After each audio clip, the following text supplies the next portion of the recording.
Hello friends, welcome to my channel. ఈరోజు మనం ఈ వీడియోలో ఏపీ మెగా డిఎస్సికి మరియు టెట్కు సంబంధించిన లేటెస్ట్ అప్డేట్స్ గురించి అయితే మాట్లాడుకోవాలి. వీడియో స్కిప్ చేయకుండా లాస్ట్ వరకు చూడండి గైస్. మన ఛానల్కి ఎవరైనా కొత్తగా వచ్చుంటే మాత్రం సబ్స్క్రైబ్ అయితే చేసుకోండి, ఓకేనా. ఈ వీడియోలో అయితే చాలామంది డౌట్స్ అనేవి అయితే క్లియర్ అయితే కాబోతున్నాయి. స్పోర్ట్స్ కోటా గురించి, అదేవిధంగా నార్మలైజేషన్ 90 డేస్ గడువు గురించి, మరొక టెట్కు సంబంధించి కంప్లీట్గా అయితే చెప్పబోతున్నాను. సో స్కిప్ చేయకుండా చూడడానికి అయితే ప్రయత్నం అయితే చేయండి. ముందుగా మనం మాట్లాడితే కనుక అసలు నార్మలైజేషన్ అంటే ఏంటి, నార్మలైజేషన్ వల్ల నష్టపోతారా లాభపడతారా, టెట్లో ఎలా జరిగింది, ఈ టాపిక్ గురించి మాట్లాడితే కనుక అసలు నార్మలైజేషన్ అంటే ఏంటంటే డైలీ 2 ఎగ్జామ్స్ అయితే పెడతారు కదా. అంటే మార్నింగ్ సెక్షన్ ఒకటి, ఆఫ్టర్నూన్ సెక్షన్ ఒకటి ఎగ్జామ్స్ అయితే పెడతారు. ఇలా చాలా రోజుల పాటు ఎగ్జామ్స్ అయితే పెడతారు. ఒక సెషన్లో ఎగ్జామ్ టఫ్ వచ్చింది, ఇంకొక సెషన్లో ఎగ్జామ్ అనేది ఈజీగా వచ్చింది. సో అప్పుడు ఏం చేస్తారంటే టఫ్గా వచ్చిన సెషన్కి అయితే మార్క్స్ అనేవి యాడ్ చేయడం అయితే జరుగుతుంది అప్పుడు రాసిన వారికి. అండ్ అదేవిధంగా ఈజీగా వచ్చిన వారికి కొన్నిసార్లు న్యూట్రల్గా అంటే మార్క్స్ యాడ్ చేయడం లేదా తీసివేయడం ఉండకుండా అలాగే ఉంచుతారు, కొన్నిసార్లు తీసివేయడం అయితే జరుగుతుంది.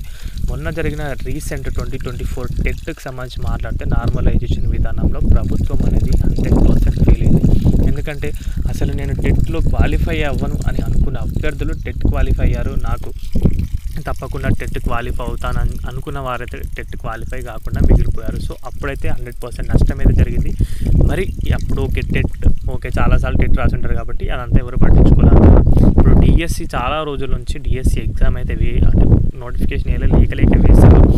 బట్ ఇప్పుడు కనుక అలాంటి మిస్టేక్ జరిగితే కనుక 100% అందరూ కూడా ధర్నాలకైతే దిగుతారు. సో ప్రభుత్వం అనేది దీని పట్ల అయితే మంచి నిర్ణయం అయితే తీసుకోవాలి. అదేవిధంగా చూసుకుంటే కనుక 90 డేస్ గడవైతే అభ్యర్థులకైతే ఇవ్వాల్సి ఉంటుంది. ఎందుకంటే చాలా రోజుల నుండి వెయిట్ చేయించారు. ఇప్పుడు అభ్యర్థులు కోరేది ఒక్కటే 90 డేస్ సమయం అయితే ఇవ్వాలి. వయోపరిమితి గురించి ఇంకా స్పష్టత అయితే రావాల్సి ఉంది. ఇంకొక టెట్ గురించి ఆలోచిస్తే కనుక టెట్ అనేది పెడతారని చూస్తే కనుక చెప్పలేమండి. పెట్టినా పెట్టచ్చు, పెట్టకపోయినా దాని పట్ల ఎలాంటి అంటే ప్రభుత్వం ఏం చేస్తుందో కూడా ఎవరు ఊహించలేరు. ఇంకా దాన్ని డిఎస్సిని ఇంకా పోస్ట్పోన్ చేయాలా అంటే నోటిఫికేషన్ ఇచ్చారు, ఎగ్జామ్ సంబంధించి చెప్తున్నాను, ఇంకా డిలే చేయాలనుకుంటే కనుక వారు టెట్ కూడా తీసుకురావడానికి అవకాశాలు అయితే కనిపిస్తున్నాయి. మరి ఇది గైస్ అప్డేట్ అయితే కనుక వీడియో నచ్చే వీడియోకి అయితే ఒక లైక్ చేసుకోండి. మన ఛానల్ కనుక కొత్తగా వచ్చి సబ్స్క్రైబ్ అయితే చేయండి. థ్యాంక్స్ ఫర్ వాచింగ్ అందరికీ. బాయ్.